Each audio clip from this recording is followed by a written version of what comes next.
Hello, villagers. Welcome to the Now More podcast. I'm your host, Ashley Edwards, a.k.a. iconic_CEO on Instagram. You already know this is a masterclass in greatness with some apple juice and a bit of tomfoolery on the side. Thank you so much for joining us. I cannot wait for you to hear more about today's episode.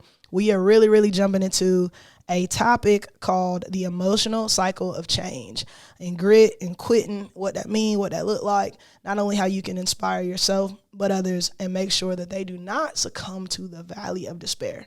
Grab your drink, grab your pen, grab your notepad. See you soon.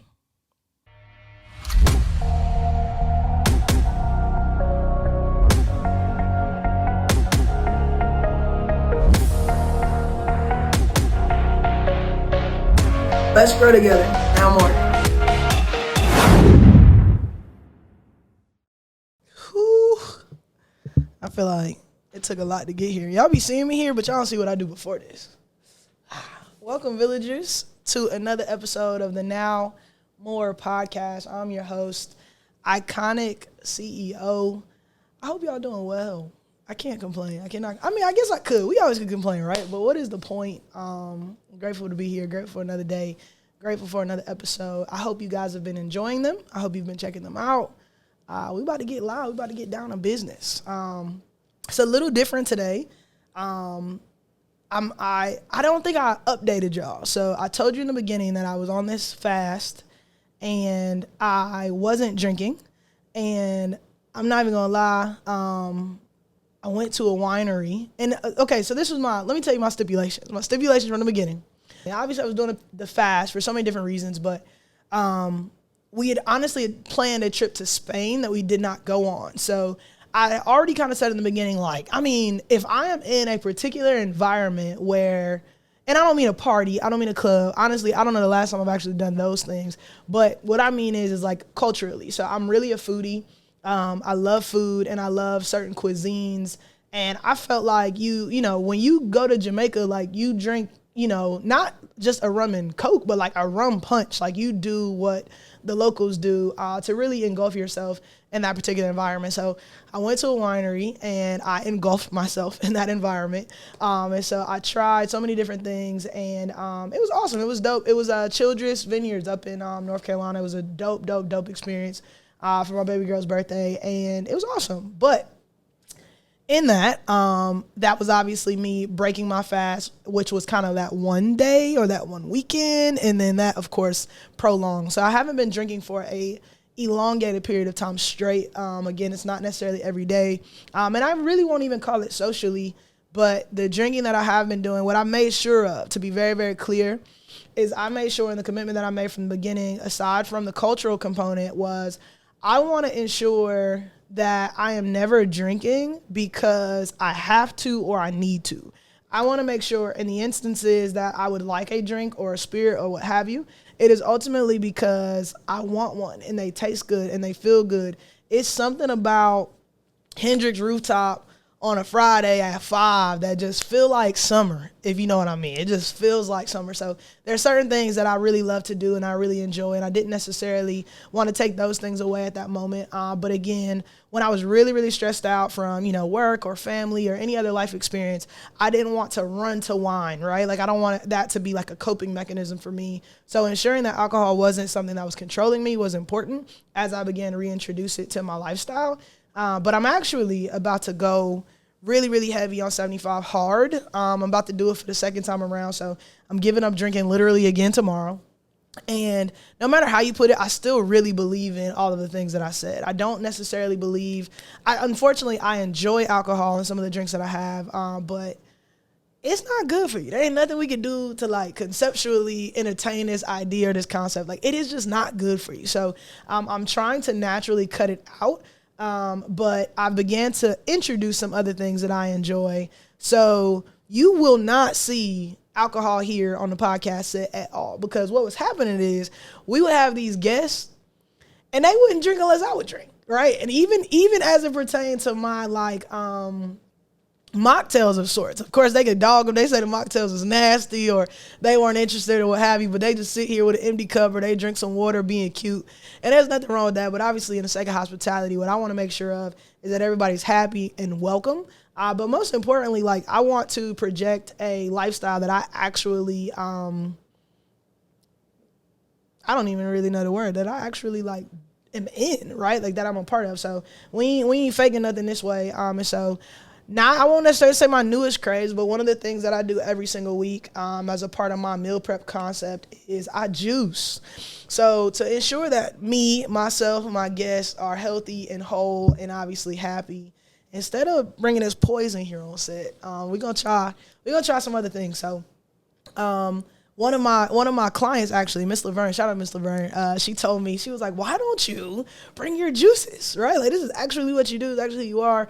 And she said some people would love the recipes for your juices. So today, that's what I tried, that's what I did. And this is one of my favorites. So this juice, I actually kind of copycat / stole from somebody. Mind your business, okay? Copycat stole. They call it, I believe, keep the doctor away. The ingredients to the juice are green apples. I use green apples, lemons, and ginger. Obviously, do too much ginger and you'll be hurting. You'll be hurting, but use that sparingly. But lemons, green apples, ginger. And so in that, I ain't gonna hold you. The place that I got this from, the juice itself in like a little, it wasn't even, I don't even think it was 12 ounces. It might have been. But it was like $8. $8 and some change, actually. Like, I'm being modest by my $8. And in all of the ingredients to make this juice for the crib, it cost me less than $8 for a week servings from Trader Joe's. So as far as I'm concerned, I am winning. So this is our drink for the week. But let's jump in this thing. Let's taste it and let's get live.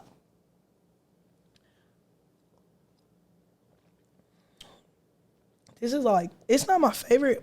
Oh, and one day I'm gonna tell y'all what these juices are for, but I'm not even really hip right now. I'm going for taste / health, but like taste first primarily. So it's not my favorite in the world, but it's up there. Like, I've had some, like a watermelon pineapple that just drove me crazy. I've had some like orange strawberry concoctions that were really good as well. But this right here, and there's another green juice that I really, really like. So this is probably top five of all the juices I made, probably. All right, it's that time.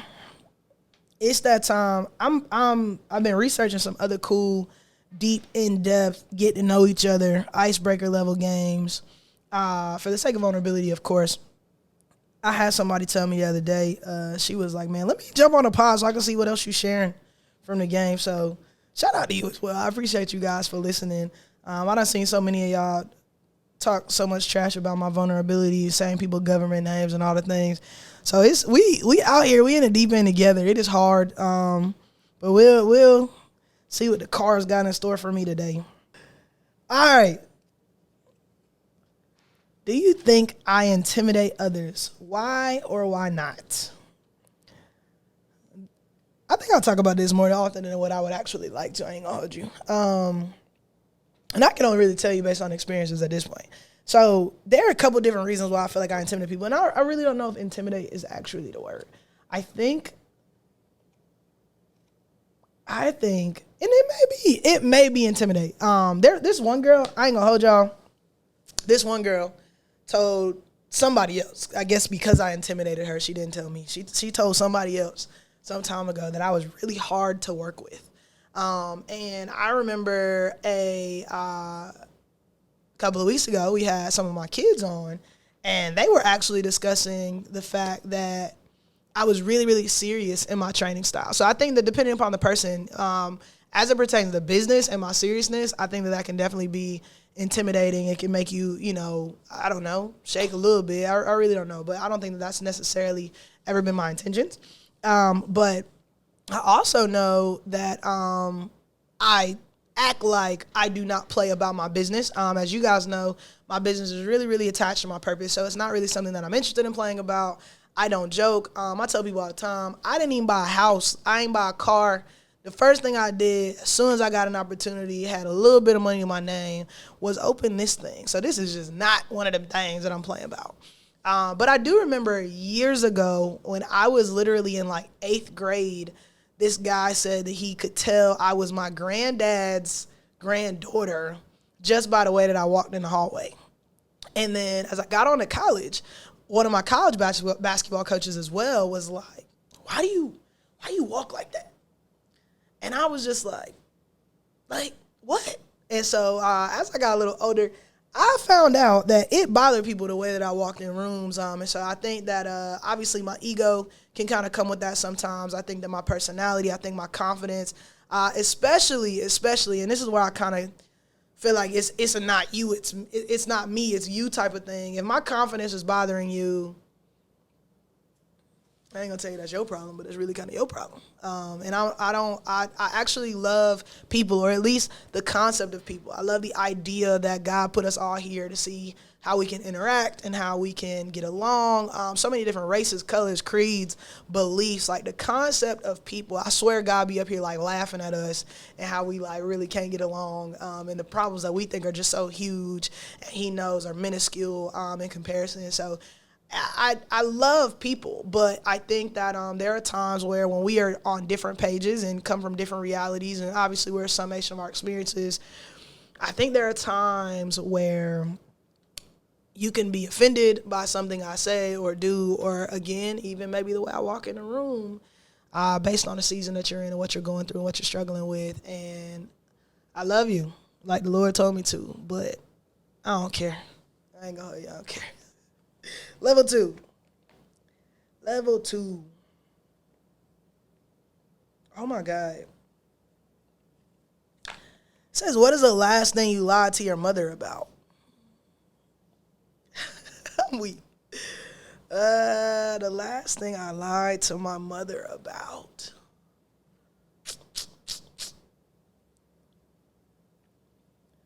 I don't actually think I lie to my mom anymore. I don't know the last time that I lied to my mom at this point, like in my 30s. I know for a fact there are times I withhold things from my mother because it'd just be a lot going on sometimes. She told me a couple weeks ago, she was like, I have emotional restraint. Like, I can control my emotions. I know how to self-regulate. She was using all these therapy words on me because the 50-somethings go to therapy now. So I thought that was really funny. But I think that's the only time. Like, I withhold things. But I ain't gonna hold you. I think I stopped lying to my mama in college because I lied to my mama this one time in college, and I broke my teeth right after that. Like, it wasn't even a 30-minute window. Like, I lied. I went outside, fell on the ground, teeth was gone. Like, teeth were gone. Like, I'm talking about my 2 front teeth out of my mouth crumbled like rocks on the basketball court. And anybody could tell you that the concrete took my teeth out. Anybody could tell you that, oh, it was the basketball game, or it was this, it was that. But I'm going to tell you straight up, my conviction in that moment said it was because you lied to your mama. That's exactly what happened. My conviction was because I lied to my mama. So I stopped lying to my mama back then. Last one of the game today. How does one earn your vulnerability? Have I earned it? How can I earn more? There was a time where I wasn't vulnerable. I don't even know that I was vulnerable with myself. I ain't gonna hold you. Very, very tough. I remember I tore my first ACL in 6th grade. What is that? That makes me like 12, 11? That's crazy. And I can tell you that I did not actually cry for real. Like, so I cried when it happened. I was 11 turning 12. I remember it was in April. My birthday was at the end of the month. And I cried when it happened. But immediately almost, like, I was at the doctor by Monday. I think it happened on a Sunday. I was at the doctor on Monday. We did, on that particular occasion, what was called, like, I guess, pre-therapy. I don't know if that's the exact term. But I did therapy for about a month, and then I had surgery after that. And but it was just on go, like every single ounce of it. I don't even like Candace Parker. I don't like Candace Parker. Like, I don't like crybabies. I don't like Chris Paul. This is a sidebar. I don't like Chris Paul. I struggle with LeBron James. Maybe it's in the CP family thing, but Diana, I'm a UConn fan, and Diana has gone off the other side. That's my sidebar for y'all. But she was really a big inspiration, like almost immediately, like, oh, Candace Parker tore ACL twice, like, and she still made it. And so I was like, okay, like, head down, killing it, like, I got it. And so I don't know that there was ever a time where I took a moment to actually feel what I was going through. So I remember, like, even as a kid, just like being so kind of stone cold, Steve Austin, more dog about me, got to get it done. And maybe it's the goal setting. Like, I don't really know. I tell people all the time, like, people bring their kids to my gym with this, like, almost endorsement of this stamp, like, Ashley's a solid leader. Follow Ashley. I wouldn't mind if my kid turned out like Ashley, because we know that our kids are impressionable and they are going to be like their leaders.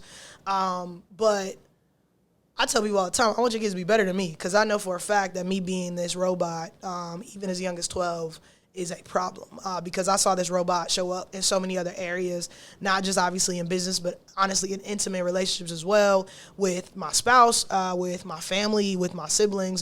So I think that is a problem. And I could argue that I just cried probably about 2 years ago about my 12-year-old ACL tear. Like, actually said, like, God, like, why? Like, why did that happen? Help me understand. I was 12, bro. That hurt. Like, why? So I think that,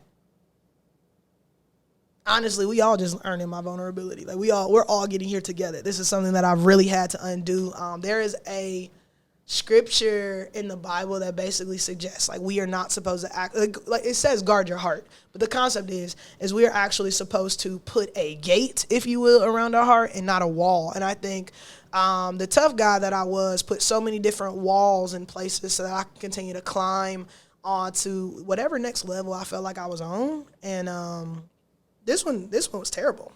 This one didn't work. So I think one currently doesn't have to actually earn my vulnerability. I'm doing my best. I think I've learned my lesson. I know that ego is the enemy on some Ryan Holiday. At the end of the day, I think for me, in order to have solid relationships with humans, in order to even see kingdom come, like, vulnerability is required. Kindness is required. Like, we don't make a better world without being ourselves. And so I don't necessarily know that you have to earn it on my end.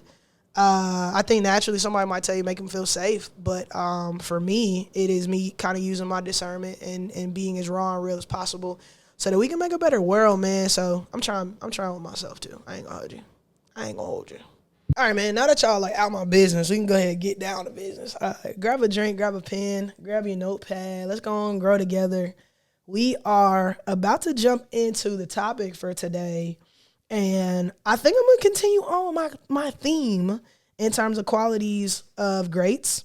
But I'm going to dive a little bit deeper into it. We know already, and we've covered, that a quality of great or greatness, if you will, is consistency and commitment. But we are really going to dive deeper into what I call it was actually founded by two psychologists called Kelley and Connor. But it's called the emotional cycle of change. And I want to talk you through that. I think that what I do to tell you a little bit more about me and my career, and I think it's something I had to find out over time. Like, I thought I was a basketball trainer. Like, that's what I thought. I thought we, like, rolled these balls out. I thought I taught your kid how to play basketball. And then I realized that, like, oh, man, like, I'm a skill developer. Like, that's where it came. Like, I was actually able to take, like, a little kid and develop their skills from, like, nothing. Like, they could come in and know nothing about nothing, and I could take you from here to there. And then as I got a little older, I began to mature in terms of that, like, mindset as well. And I realized that in real time, I actually help people reach their goals. Because now that I'm a little more established in age and in business and experience as well, I don't just do this in terms of, like, kids, but I actually do this in a business consulting way as well. And what I find is that when I am talking even to my friends, talking to my family, or anybody that I have, like, personal relationships and connections with, what I find is from a very analytical perspective, I can almost, like, and I'm a problem solver as well, but I will hear your problem, aka be able to kind of assess your goal within that, and then reverse engineer where do we begin and kind of actually come up with some actionable steps of how we actually get done what it is that you need. And to circle back to where that can almost be intimidating for some people. It can be like, and obviously when you're giving that and people are not ready for it, or you're giving that and you know, maybe your tone can sound, I don't even want to say demonstrative. Like, maybe your tone can just sound like a lot. it isn't always welcome. So I had to actually learn how to kind of use that gift. But what I know is that, like, in order for you to be great, you actually have to have some sort of goal or ambition. I think a quality of greats is ambition, ambitious, right? But when I think about this, you don't get there without ultimately being gritty. I don't know that anybody anywhere is able to accomplish their goal without being gritty. And Dr. Angela Duckworth actually, I think the definition of grit for her is passion and perseverance for long-term goals. And I think that that is a perfect kind of segue and starting point for us, because in order to be great, in order to reach your goals, grit is kind of required. It's kind of required. But what I'm finding, because if you want to learn more about grit, you can go read the book. Like, the book is really, really in-depth and detailed, and really talks about how to build gritty kids. There's an awesome TED Talk about it as well. There's so many of her concepts that I've actually tried to plug and play into my business structure as well. But I'm here to talk to y'all about pretty much where we get stuck in reaching our goals, right? So even if you think you are gritty, if you think your baby gritty, if you think you're on a particular path, and maybe you're extremely ambitious at this moment, maybe you've even kind of achieved some success so far, so you'd like to think, there's some hangups. And so this is where it's going to look a little different today. I'm going to try to show you our little visual from a teaching component. I'm going to show it to you. I'm going to put it down, and then I will give you the resources online. Okay, give me a second. All right, so I don't even really know how much of the writing you guys can see, but I want you to really see the visual, and obviously you kind of see this U-shaped, but the emotional cycle of change is a psychology theory, okay? So it's 5 different phases, and what it discusses is the first phase, the first stage of the emotional cycle of change is uninformed optimism. The second phase is informed pessimism. The third is the valley of despair. The fourth is our informed optimism, and the fifth stage is success and fulfillment. So ultimately what this is talking about is the 5 different cycles of emotions that you will go through in any state of change, okay? So as you can imagine, as you seek out a new goal, that is change, right? If I want to become a basketball player, if I want to start a podcast, if I want to open a business, you are going to go through an emotional cycle of change. This is almost as serious as nature's law. They have studied this, they have researched this, and you can't skip these phases, okay? You cannot skip these phases. And ultimately what we're showing here at the bottom is, if you quit in this valley of despair, we're talking about over a length of time, if you quit in the valley of despair, you are going to naturally start over and kind of repeat phases 1 through 3, or you will push through to success, okay? All right, so let's talk about it. Let's talk about what that means and what that looks like. And when I saw this, I think I was reading the book 12-Week Year. In the emotional cycle of change, it was like a light bulb that went off when I saw it. And what I mean by that is, it pretty much put psychology-based principles and practices and paired them with what I had seen in my actual practice over the last 9 years at that point, I believe it was. And so it was literally, I kept seeing kids quit when they got to a certain point, right? Or their parents would quit when they got to a certain hurdle. And it was just something that it was they could not get over. It was something that I described, but I never had a direct visual that I could actually show people in real time as to why kids were quitting on their journey, or their families were quitting on their journey as they were looking to achieve success and fulfillment in my particular field. But y'all already know me in a very, very now more type of way. I believe that greatness transcends disciplines. So for this same exact visual to be able to work in my particular field, or obviously when they're studying so many folks in this particular study, the reality is we're talking about through all disciplines, through all practices, through all fields, okay? So for me, again, whether it be sport, whether it be business, or whether it be side hobbies or ventures or so on and so forth, right? Whatever it is that interests you, when you're going through a particular cycle of change, it is found that you will go through these 5 phases. And what I'm seeing is the uninformed optimism is exactly as it sounds. It's really black and white. It's clear as day. Them folks be super excited about a new goal. They be super excited about a new plan that they know nothing about. So they're so excited to come in here and play basketball with me. They're so excited because they saw A'ja Wilson on TV. And let's, again, sidebar. I think it is so damn cool right now that a kid from Columbia, South Carolina is on her way to low-key knocking off. She said something about Candace Parker records the other day, but I told y'all how I feel about Candace. So let's bring up, I'm a UConn fan now again, that this girl about to knock off Maya Moore records, bro. I think that is just like, this is, not just different, but like, like, God. Okay, I am overjoyed. I am thrilled. I cannot wait to see it in real time.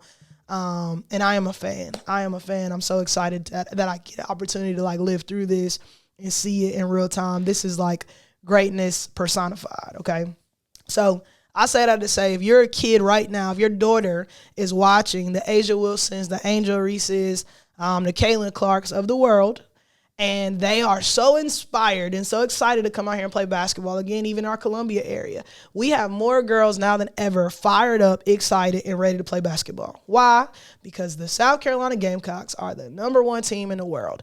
That is an amazing problem to have, right? Not just for me and my business, right? But specifically because we know what sport can do for children, okay? So for me, I think that it is an amazing problem to have because even though there are more participants than ever and we've got to find refs and we've got to find coaches and we've got to solve all these problems, the reality is sport does build character.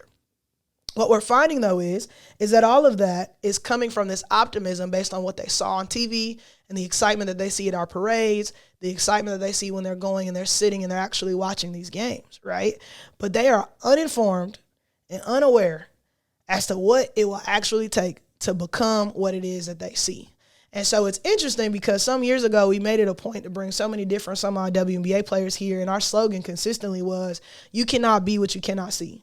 And I still believe in that. But right now, which is amazing, we have so much more visibility for women's sports and obviously sports as a whole, right? So we don't need cable at this point. We got streaming. And I think the concept of like social media, there was a time in which I was in my like mid-20s and I was getting my ESPN update, my man, on Snapchat. Like it's so accessible at this point, right? So you know what's going on in depth in these people's lives based on even social media, okay? But as always, that is typically showing a highlight reel of sorts. It is something that's going to get us excited, but it's not necessarily informing you as to the pain, the struggle, the blood, sweat, and tears necessarily of the actual process of the actual journey.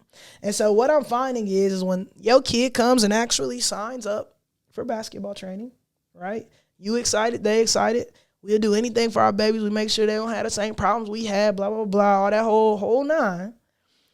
When you get out here with a real basketball trainer in a real basketball setting with real hoopers who respect basketball, not your feelings, okay? What happens is they slowly but surely become engulfed and educated in a culture and environment that look like fun on TV, okay? And there are different phases. I've even had a trainer, man. I had a trainer come in here, and he told me one day, he said he couldn't enjoy March Madness anymore. He was really sad and depressed. This isn't funny. I'm like, I done gave y'all like 5 different sidebars a day. This isn't funny, but I saw this thing. It was basically like, do we, as like millennials, do we give these like Gen Zers grace for all of their emotions? Like, do we talk to them like we're in like the 1990s, early 2000s, or do we like use the sympathy of like 2024? Because he's in here and he's like miserable because he couldn't enjoy March Madness. And I let him know, I said, well, I think you're looking at it from a different lens. I think the reason that you're struggling to enjoy March Madness today is because you're no longer a fan of basketball, right? There's a principle that I have that I teach here that we talk about. There's a difference between being a groupie. We all know what a groupie is. A fan, okay? Excited, all the things, happy to be there. And a business, okay? I'm able to kind of take off those hats. There are times where, again, I could just look at an A'ja Wilson from afar and be a fan of what she's doing. There are other instances where I go to basketball games and I'm actually sitting there with my business hat on. And I will be very, very honest with you. I cannot be a groupie in this industry and still be respected. I cannot afford to be a groupie in this industry and still be respected. Okay. Like, so literally that cancels out. Okay. So I go back and forth between my fan hat and my business hat. But there are certain levels that I really can't even enjoy based on, the productivity. So when you think about this, I told him, I said, man, the reason you can't actually enjoy March Madness right now is because you are a businessman in this basketball thing now, okay? So what he was experiencing in that actual moment was informed pessimism. And he's this woe is me kind of character. So it looks different depending upon your seat, but it looks like for your kids sometimes, like, I don't want to go to practice. I'm sore. This is hard. Do I have to go every day? Like, they start renegotiating that verbal agreement or that contract that they made with you, okay? And so as they come, I tell people all the time, it is my responsibility as your guide. Please, again, I want you to apply all of these things to your particular discipline. As a guide, as a mentor, in my specific industry, y'all, it is not my job, and I think this is one of the more confusing things. There's a lot of people that believe, especially when you think about like your relationships with your family, your relationships with maybe even your spouse, your siblings, and even school, like especially school, because we spend a lot of time in school. There's this programming that makes people get used to what they're doing. And what I mean by that is you have this systematic kind of lifestyle, almost like Pavlov's law. As soon as that bell goes off, I'm hungry, right? Like we know that we are programmed and we are scheduled to do these different types of things. So when you think about that and you understand that, as it pertains to this programming, there are a lot of people that are used to the programming. And to be frank, when they come to a new system, they don't even realize that they're asking to be programmed. So what they're actually doing in the informed pessimism stage is they are upset because they are not being programmed. And the reality is, on some four agreements type of time, the worst thing that we ultimately could do for ourselves and our long-term progress and actual success and fulfillment is be programmed. But I digress, okay? What they're doing in that moment when they're coming and they're crying and they're griping and all of those things is they are frustrated because every week at Iconic Sport Performance actually gets harder. When you see yourself accomplish one task and you finally are able to be a little excited about it, I am actually pulling the finish line a little further and then pulling the finish line a little further and a little further and a little further. And as that continues, the kid is kind of like, bruh, what are we doing here, right? Like there is a time where they're asking for a timeout, they're asking for a break, they are frustrated because as opposed to viewing that moment that I'm pulling proverbially that finish line and stretching them a little further, as opposed to viewing it as a plateau, as an opportunity to really just learn a new skill, they're looking at it as a failure. They're looking at it as like, I'm incapable. I don't know what I'm doing. This is just another reason to show and to prove why I shouldn't be here, why I am not welcome, why this environment is just not for me. And what's even worse sometimes, y'all, is when y'all parents allow them to believe that mess. Because everything that is worth doing takes effort. It takes perseverance. It takes passion. It takes like fight, dog, grit. And what I find sometimes is either A, you let your kid quit at stage 2 because you don't have no grit yourself, or if I'm being totally honest, all your optimism was fake. You was meeting them and matching their energy like, yeah, baby, I'll support you, yeah. But then you had to come and drop them off every day this week. And then you had to like budget for this accordingly. You maybe had to take back on your lifestyle a little bit. Like you couldn't cook dinner at the same time. Like it threw off your schedule. It threw off your system. And so it's oftentimes one of those two reasons. And as the kid is getting depleted and the parent is getting depleted, this is where we hit our valley of despair. And at this moment, nobody likes it anymore. You want to quit. You don't want to do it. And it is often very, very, very difficult for people to get through their valley of despair.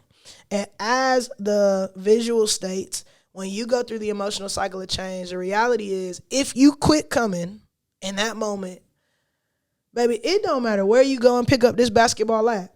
It don't matter how you do it, where you do it, when you do it. It's really only one way to do it. With a different trainer in a different place in a different location, if you are going to become the face of the WNBA, if you are going to become the next South Carolina Gamecock, it's one way, and that is to put the ball in the basket. You can't do that without game spots or game shots or game speeds. You can't do that without being in shape. You can't do that without consistency, reps. And again, That same concept transcends disciplines. I do not get better at this podcast without reps upon reps upon reps upon reps, period. I do not get better at this business if I'm quitting every single time. I'm like, damn, I thought this was supposed to be easier than this. And if I call my mom and tell her I want to quit every single time I have a hard episode or I have a hard day, and she allows me to do so, I am just going to repeat phases 1 through 3 and whatever else it is that I choose to venture to. I don't care if you go to dance. It's going to be just as hard. I don't care if you pick up computers. It's going to be just as hard. At the end of the day, for all of y'all, Fortnite folks, I know damn well y'all wasn't winning Fortnite the first time you was playing. Your Grand Theft Auto, your Call of Duty, whatever it is, there are even professional video gamers now. Mastery takes 10,000 hours. You do not get to shorten that time, okay? So at the end of the day, whatever it is, you're going to go through this emotional cycle of change. But the reality is, though, is find the thing that you are willing to press through for. And it may not be basketball, right? It may not be entrepreneurship. It may not be, writing the book, like whatever it is. But the one thing that I could tell you is the more that we consistently quit, the more time that passes, and the more time that passes, and the more new ventures we start over, and we start over, and we start over, the only thing we gonna master is quitting. We're going to be a master at quitting, for a fact, okay? So as a quick story in a sense, I had a kid, man, and I actually think this is really sad. So a lot of times what we do in a village way is I try my best to utilize very similar to like science and psychology principles in a research-based way. What I would like to do is use our families as case studies of sorts. The goal is, and of course, obviously, nobody loves, and even in my case, I do not love necessarily the ugly parts of my story. And I know my parents don't. But at the end of the day, the reality is the ugly parts of my story is where I can look you dead in the eye and say, I want your kid to be better than me. Period. And if I did not acknowledge the ugly parts, you wouldn't actually know what comes with it, right? So the reality is, even in pressing through to the other side, I've heard this in a church concept. They talk about the fact that like, yeah, I made it, or, the devil didn't win, and so on and so on and so forth. But it doesn't always mean we made it out whole, right? And so that's what I mean when I talk to y'all about even my vulnerability, even in my toughness. I didn't make it out whole. Not being vulnerable, being out of touch with people, with things, with like relationships. We don't make it in this world. Like the biggest blessings in this life, some of our greatest gifts walk in on 2 legs. That's these facts. But if I cannot connect with people due to my coldness, the wall around my heart, it's not much that we can do. It's not much that we can accomplish, right? If all I ever do is stay in this 4 walls and talk to y'all through this screen, and then I be weird as hell when I see y'all in real time, I'm not the messenger. Something wrong. You're not even going to continue to tap in and continue to listen if you can't connect with me, okay? So at the end of the day, we have to understand that there's something that comes with that. And when I look at my journey of success and fulfillment in the churchy way, the devil didn't win. He didn't kill me, but he stole something from me, right? And so we have to acknowledge that, obviously, even to get better. And so that's something that we'll continue to talk about in terms of like what comes with the success of the successful. But for now, in a village way, I want to, again, continue to really harp on that quitting and what happens in that valley of despair. So I have this one young lady, and it's sad because it actually happened prior to. So in a village way, y'all, training sessions ended at 8:30. Like at this particular day, training ended at 8:30. I was here till 10:30, explaining to her family. It's her first night. Mind you, the first workout is free. So it's only scheduled for an hour. They were here for 4. They trained for 2 hours with our groups. And then for 2 hours after that, these folks had me and really just diving deep into what their child's goals were. And it was their whole family. This is one of the coolest things I think I've seen in our training environment, is that the whole family came. It wasn't just the dad or the mom, and they rotated their schedules. Dad worked early, mom worked late, and they went to go pick up the son, and they made sure that all of them were here, understanding and engulfed in this environment, because they knew that it was a family investment that they were making. And it's a part of, obviously, the ask of our program is that the family is involved, okay? So I really, really admired their, togetherness in a sense, right? From the very, very beginning. What stuck out to me about this particular kid as well, as soon as she walked in the door, she started running. right? She thought she was like late for class, I think, and she started running. And if you know, as a real hooper, you always walk, or you never walk on the court, right? But these kids always walk, like always, right? So it literally stood out immediately, like, damn, like this kid, her ankle bracelets are, like, put your shoes on in the car, like that whole, like, they clearly had some sort of, either they had a speech with her on the way, or she's trained this way. But automatically, I was like, yo, I fuck with this kid. Like, I like this, okay? So it is why it is in that environment that I decide to stick it out and really hear them out. And so we shared different information, right? So they told me more about their family. They told me more about their experience. And the reason that they were the way that they were is because they had an older daughter who had gone through a really rough experience with a basketball coach and quit basketball completely due to that experience. The experience was so bad, guys, that they made sure that for their second daughter, they changed schools, which was a big deal for them to do because, of course, it put a monkey wrench in their schedule. So it was an investment that they were willing to make because they could not afford, and when I say afford, I don't mean finances, but they could not emotionally, like, afford to subject their daughter to what was going on at the previous school. They would not allow their second daughter to go through what their first went through. The issue, though, is I think, and this is just timing, but the issue is that they did not have a guide before they made their second decision.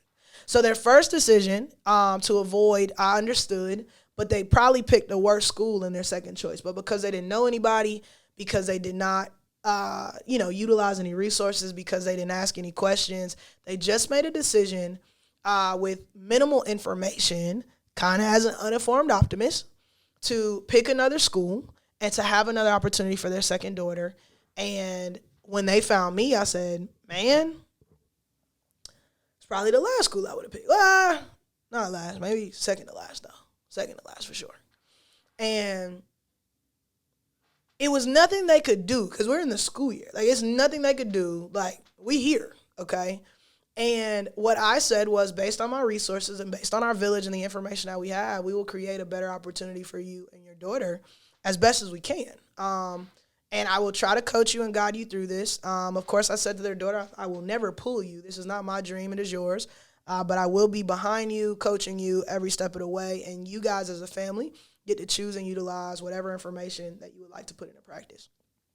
And so, unfortunately, I'd already experienced this school before with a few other players. And so this one coach in particular, and it bugged me.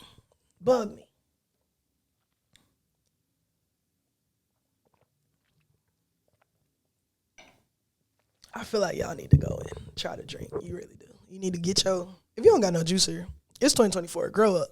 Get you a juicer. But try to drink, okay? Not the $8 kind. Take your $8 to Trader Joe's, to Walmart, and make it yourself, okay?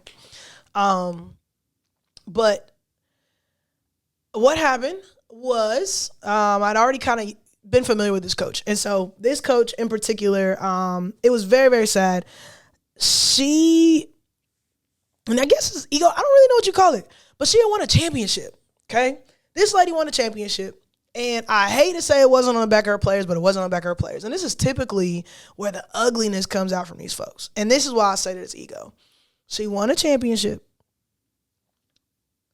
And the next year, what they doing is all seniors graduate, okay? So now she's completely having to rebuild. And so this is truly your trying time. Did I win off of me or them?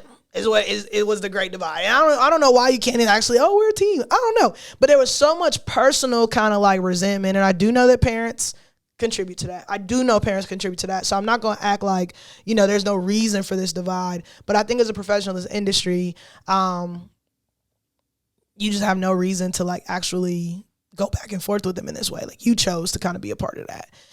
So I don't really have a lot of sympathy for you there necessarily, because again, lives are at stake. Like, these are children that we're talking about. So for me, as they were rebuilding, I had a freshman, an incoming freshman, starting point guard of the not just varsity team, but varsity 5A champions, right?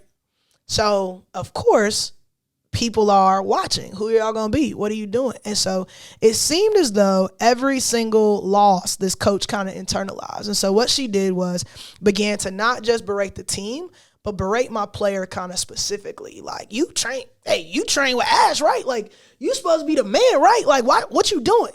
Like, she wasn't 14. Like, she wasn't like 4'11". Like, there's a lot of stipulations here. Like, what are we talking about? So it was really, really unfair. And I won't continue in terms of the details of the different things that she said to my player, but I got a really, really, good insight as to who she was, and not just what she felt about our program, but honestly what she felt about herself and how she talked to children and how she viewed, right, these wins or losses and that character that kind of came out through that process. And so with my new athlete, I say, hey, listen, I wouldn't have picked this place. I ain't gonna hold you. I probably wouldn't even tell her that you're training with me. But I want you to look out for these things, okay? And unfortunately, y'all, it happened the exact way that I said it was going to happen. And I think that sometimes, I've said this to y'all before, I don't ever want you to come back to me and tell me that I'm right. That's not the point. The point is not for Ashley's glory. The point is not because Ashley's such a know-it-all. And honestly, I learned it all based on somebody else's experience. And so the reason I'm sharing this information with you, again, in a village capacity, is so that we can learn together. So when I'm right, it doesn't make me feel good because, again, what this means is this lady is still treating kids like this. And if this lady's still treating kids like this, it just really depends on how the kid, right, takes this and responds. And I've seen some kids in a coaching scenario, they've gone as deep as like even cutting themselves in these experiences. So like, this is not light, this is not subtle, this is a real thing. Some kids have been bullied and some have bullied others based on how coaches put pressure on them, right? So who coaches show up as is extremely, extremely important to children's well-being. So again, I do not say I'm right for the sake of beating on my chest. This ain't what this looked like, okay? But it turned out that this lady repeated the exact same thing, and this seems to be in her nature at this point. And this family in particular, even though I kind of gave them the game plan, I call it like chutes and ladders. I feel like what I say all the time consistently to our families is we got a chutes and ladders board, and chutes are natural in life, but I don't ever want the adults to create more chutes for them unnecessarily. So as much as we can do to not create more. Now they do need hurdles to climb. They do need setbacks. They do need things, right? Because that allows with their perseverance, their grit, their grind, their push, okay? But we don't always have to create harder ones for them, okay? So I say that to say that in this particular situation, the young lady really, really struggled to get through this particular valley. In my personal experience with this story, with this family, I felt like in my experience that I don't know. I think sometimes, y'all, I'm not even gonna hold you. I think sometimes as a guide, it seems like people want me to take the hurdles away. And it's like, I don't get to take the hurdles away. Like I'm not God, and I won't ever pretend to be. But I can definitely help you with how you can successfully navigate the hurdles, kind of like resources such as the emotional cycle of change, right? There's so many resources like this. There's so many books. There's so many concepts. There's so many people that have come before us that are willing to share our stories, if we're willing to listen and if we're willing to apply. And so I felt like this family, unfortunately, went through what I kind of knew they were going to go through. I warned them about going through, and then they fell in the valley of despair anyway. So that same family that was extremely together, extremely supportive, extremely close, extremely excited, through what this one lady did, allowed her, in a way, to be extremely divisive to the point where dad and daughter stopped talking for like a few months. I don't know the exact details. I'm not even gonna exaggerate. But from what I understand, it was a few months that they stopped talking. Her mom and dad completely stopped going to her basketball games. And furthermore, not only did her behavior change, she began to be extremely disrespectful. There were so many different outbursts. I could argue, I'm not a clinician, but I could argue based on what was described to me that she was experiencing some sort of bouts of depression.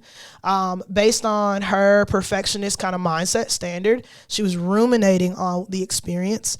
The coach had embarrassed her in more than one way. And so in this, how she responded to this was disrespectful to those that were closest to us. And I think that even in our maturity, all of us have been through an experience or so where we have kind of lashed out on the people who loved us most. And so I will not say that the kid was right, but the kid is a kid. The kid is a kid. So for me, I think what I hate about this story and about this experience is that you knew the valley was coming. You even knew what the valley was going to look like. There was warning signs, and we still fell to the valley. And this kid not only stopped coming to training, and again, not only did her family stop supporting her in basketball. Like when I say stop coming to games, I mean like literally all they did was pick her up when it was over. You know what I mean? Like legit. But this kid, from what I understand, doesn't play basketball anymore. And so what I don't like, and this is kind of like just for those that are listening that may have an athlete in sports, I don't actually like the idea of allowing our kids to quit per a circumstance when you might not ever talk to these people again. Like in real time, I have not talked to my college coaches since I was in college.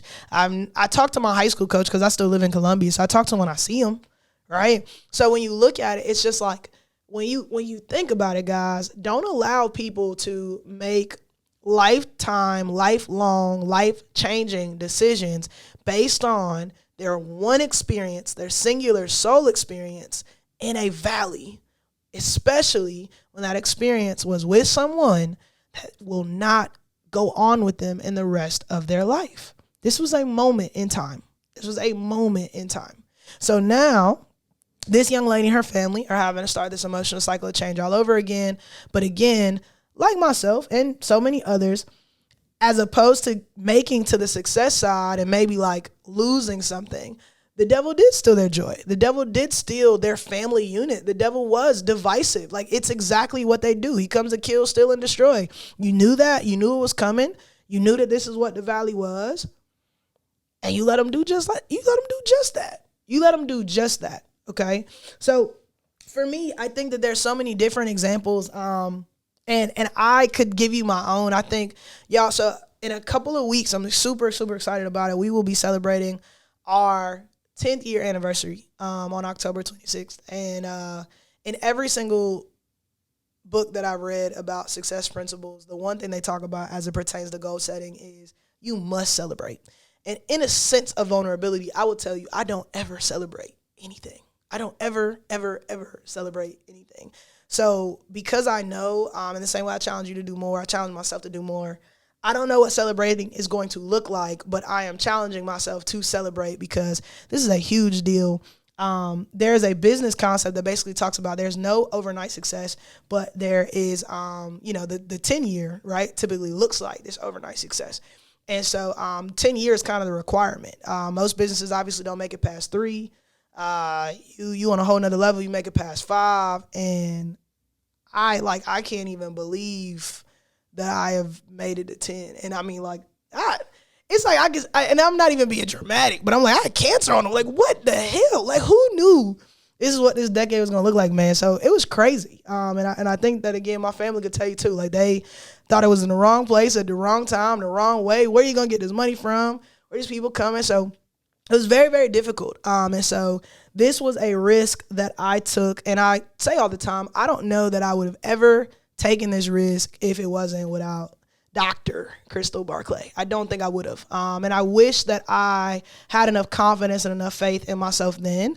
But the reality is, as it pertains to goals and things like that, even of all of the things that I accomplished, when you look at that, my accomplishments were through proof, in a sense. So I was a shooter, remember, because I put up shots. You know what I mean? But I didn't just walk in the gym like, yeah, I'm a shooter. This is who I am, right? Yeah, I'm a hooper. I didn't become a basketball player. I didn't become the man, per se, until I was scoring 30, 40, 50 points, right? Like, at that point, it was the culmination of the experiences that then says, oh, I might be somebody, but I didn't know I was. When the dude was talking about how I walked in the hallway, I was just walking, man, right? And then eventually I picked my head up and kind of had a different swagger about me, per se, okay?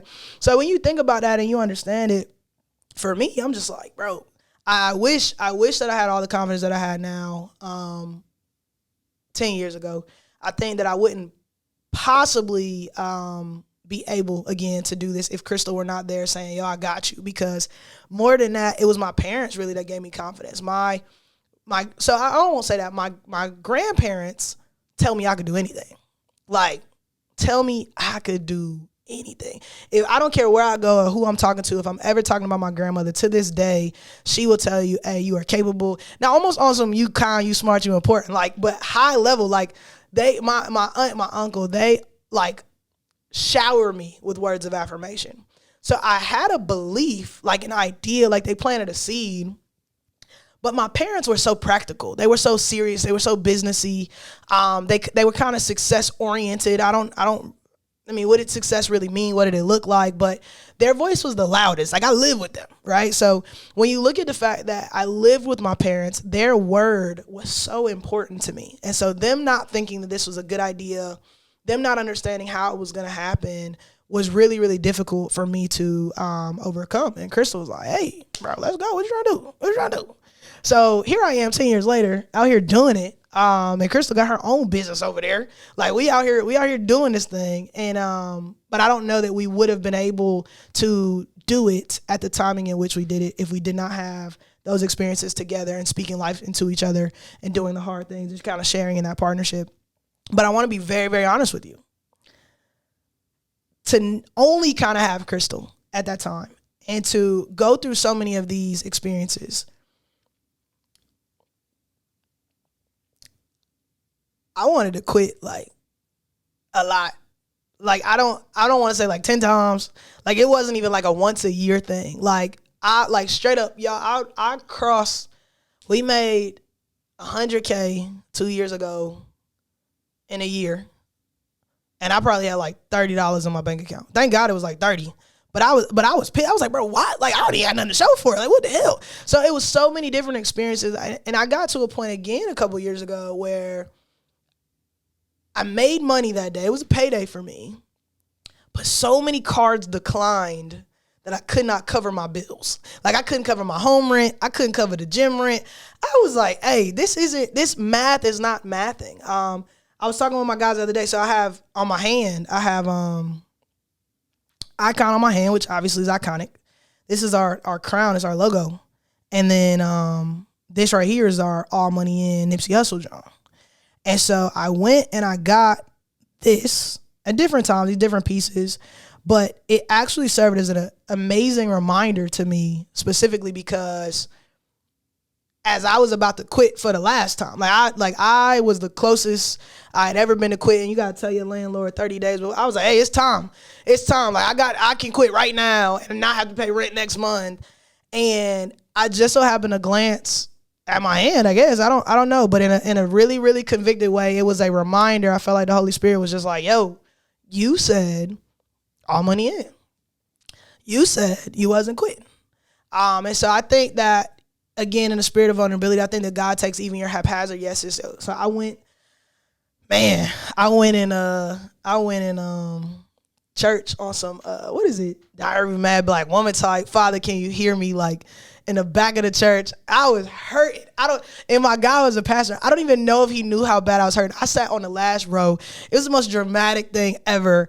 But I was in the valley of all valleys of despair. I was quitting. I had quit. My way of persevering, my way of working through it in a way. And again, I thank God for little messages and little things. And even my obedience, like to hear you set all money in, to hear that as to hear that as a challenge, like don't turn back now. To even have the audacity and the courage to get up and go to church the next day. You know what I mean? Like to even ask God about it. It's stuff that people are not always willing to do. But so again, I think God takes your haphazard yeses. And me and my boy have been on a insane journey since. And since then, I'm grateful to say, in the last, I think officially 2 years, I have not uttered that I would quit this thing again. And so I'm not here to tell you that this is exactly what success and fulfillment looks like, because I'm not done. But again, in like a job's not finished, really Kobe Bean Moore type of way, are we ever finished? Like, are we ever done? So I think that we all go through it. We know what it means. We know what it looks like. We've all been through a season. And I've seen, again, my friends, I've seen my family. My mom is a flight attendant now. And if I told her she better tell the truth. I told her one day, she was like, Ash, I want to be a flight attendant. I was like, bro, you don't know how to not be a leader, bro. Like, you don't know how to be at the back of the plane, dog. You don't. And I tell you no lie, within a year, my mom was in like pilot school. Like, literally. And I'm just like, this is just who you are. So you can change careers, but your purpose, your thing, like, it's going to find you. If you are a leader, you are going to lead. You are going to be unfulfilled, AKA feeling as though you are unsuccessful. I don't care how many times you pivot. I don't care how many times you change, specifically because it's like, it's in you. Like, it's what it is. It's what he's called you to. It's the light. It's the salt of the earth. Like, it is those things. So for me, I think when you look at the concept of what grit means, I think the only difference between me and my friends, y'all, I think, again, is my level of application. I see something like this, and again, I'm challenged in a more way to apply it to my life. I apply very, very quickly. I think, again, maybe my risk taking is different than most people, and I think, but I don't think my grit is. I done seen some gritty motherfuckers. I done seen some gritty motherfuckers, like, to where I'm competing with them. Like, one of my homies get up at 4:00 in the morning and only sleep for like 4 hours a night, and I'm like, I need 6 hours for my muscles to grow, so I still need my 6. But I'm like, like, it is certain things that challenge me, right? Like, you know what I mean? So when you think about that, there's always more that we can do. But I hate the idea of us losing in this valley of despair. I hate the idea of us losing in this valley of despair. Okay, so I got 3 points on my pastor type of time. I think some things, to me, that could help us, in conclusion, actually accomplish the goals that we have and navigate this emotional cycle of change in a particular way is, I would say, number one, man, I would say adjust your mindset. You cannot possibly get it done if you don't think you can. It is as simple as that. I know y'all hate those like real cliche colloquialisms, but literally, you think you can, you think you can't. You're right. It's as simple as that, right? There's a book that I read that I love called Outwitting the Devil, and Outwitting the Devil talks about the definitiveness of purpose. Like, I am definitely getting this done. And so for me, in the last 2 years, not only can I put it on God, look, when I don't have the money, hey, these God bills, these God problems. But so it's been like, to be equally yoked with God, to be walking hand in hand, has definitely kind of released some things. But that, again, I think even spirituality is a mindset shift. But I think if you think you can't, if you do not actually have, so I would say next two is accountability partners, guides. If you don't have anybody that you can rely on, if you don't have anybody that's out there doing it, anybody that inspires you, that can guide you, there are not a lot of people with basketball specific training facilities similar to mine. And transparently, based on the research that I've done, I don't want to tell you all of them, but a lot of them do not have the same like purpose driven concept that I do. So I've had to kind of piece together these guides. So I have like a support system, right? And fortunately, greatness transcends discipline. So it's not all in basketball. It's not all in fitness. It's not all in health or wellness. Some of them are your favorite politicians. You know what I mean? So at the end of the day, when you think about it, there's so many different people that, again, help me on this particular journey. So I think, again, one is adjusting your mindset. I think two is you create a team. You have accountability partners and guides to help you on a journey. Because again, every single time I called my mom and told her I wanted to quit, she didn't let me. And what I love about it, not only do I tell my mama when she right, but she be telling me when I'm right too. She like, man, yo, like, I didn't think your business was a good idea, but like, God damn it, you killing it. Like, you have inspired me to dream. You know what I mean? Like, and so my family and I in our group chat, we were actually talking again a couple weeks ago about consistency being the difference and consistency being the cheat code. Okay. But finally, I think when you in your valley, man, you try that spiritual stuff, it ain't working. You call and maybe your mama ain't answer. Cause I'll be honest with you. I think there was a particular point in my spiritual journey where I couldn't keep calling my mom. I couldn't keep calling my business partner. I couldn't keep calling my spouse. I couldn't keep calling people and venting, because people will only tell you based on their experience. And so you can't always call people about things that they've never experienced, because they could misguide. Like, that's just not wise. Like, to take advice from someone who has not done it and it's out of their wheelhouse, it's just not wise, right? And I think it got to a particular point where I was like, man, like, I made it to a certain level of this journey that, like, honestly, I call my mom, I call the next person, and then I was like, damn, I'm supposed to call Jesus. I'm supposed to literally get down on my knees and pray at this point. Like, in real time, like, there was nobody else. And there was also a season in which it was like, God was like, no, you have got to do it. Like, in a faith without works that way. You can rely on me, but if you're not willing to actually be assertive, if you're not actually willing, like, to flex this muscle, you will never be able to run this business without Crystal, right? That same person said 10 years ago, I couldn't do it without her. I would never be able to get to the point now that I could do something on my own if I can't actually do it or I don't practice doing it on my own, okay? So what I was able to do from there in that on your own season was remember my why. So in my season of isolation, in my valley, I remembered my why. And I think the why, whatever it is for you, you remember why you started. You may remember your legacy. You remember where you're going, maybe what made you so inspired to begin with. And I think as you begin to think about those whys, it can kind of bring back that aspiration of sorts. It can bring back that excitement. I think that in your why, you also will be able to see, you know, really just even how far you've come.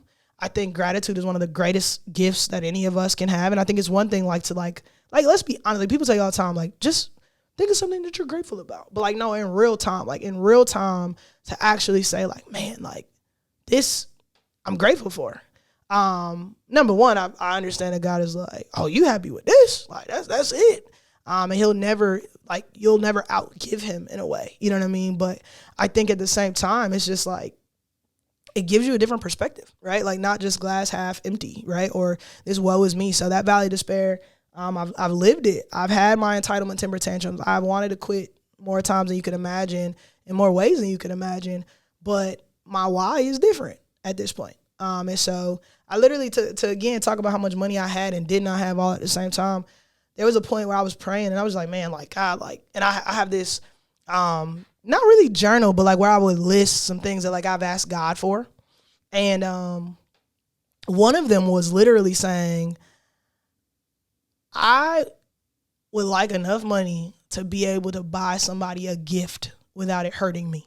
You know what I mean? Like, and so what I realized, and I don't know that I really gave God credit for this, I was able to start slowly but surely like buying people books and this and that. So the other day I bought one of my guys a birthday gift. And but honestly, it was like, this was one weekend. I was like buying a birthday gift. I like done something else with one of my other friends, and I was thinking about something I needed to do for my other friend. And I was like, I literally was driving and it like struck me. And I was like, oh my gosh, like I am living in an answered prayer right now. So I think just, you know, it is truly a blessing, obviously, to be in it. So again, I don't know that I'm done. So success and fulfillment, I don't think is an end point. I think it's something that's ongoing.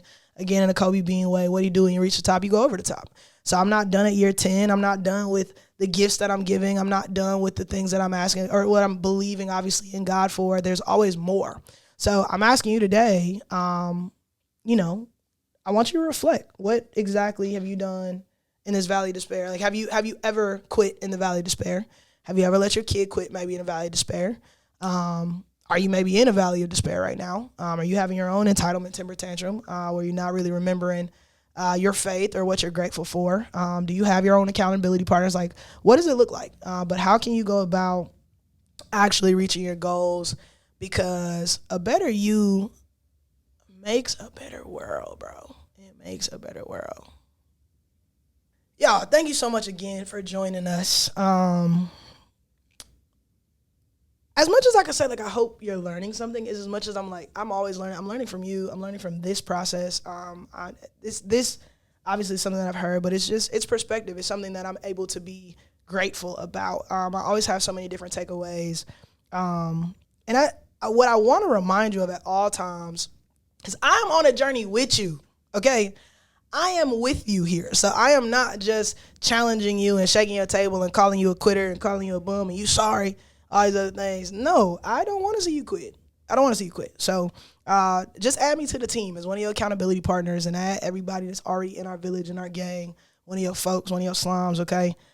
Because we got stuff to do. We got a world to change, okay? These are they that turn the world upside down in real time. But you already know, before we wrap up, I want to leave you with a quote, okay? My girl, Brene Brown. Our imperfections are what connect us to each other and to our humanity. Our vulnerabilities are not weaknesses. They are powerful reminders to keep our hearts and minds open to the reality that we're all in this together. Gang, I told you, gang. Always, if any part of this episode touched you, please, like, you ain't gotta go into detail, be like, but tell me, like, hey, Valley, in the comments, like, for a fact, like, 2025 was a Valley, 2020 this year, that year, whatever. I don't care. Whatever year was a Valley for you, let me know. Let people know they're not alone. And if you got a testimony of church, you share it. And it don't have to be so churchy. I think that testimony, obviously, like, regardless of what you are into, whether it be Jesus or crystals or spirits, I don't care. Like, you're welcome here. But let people know that they're welcome here. Let them know that they're not alone. Let them know that we all experience and we go through these things. So for me, that's it. Like, share, subscribe, lock in with me, tap in with me. Can't wait to see y'all soon.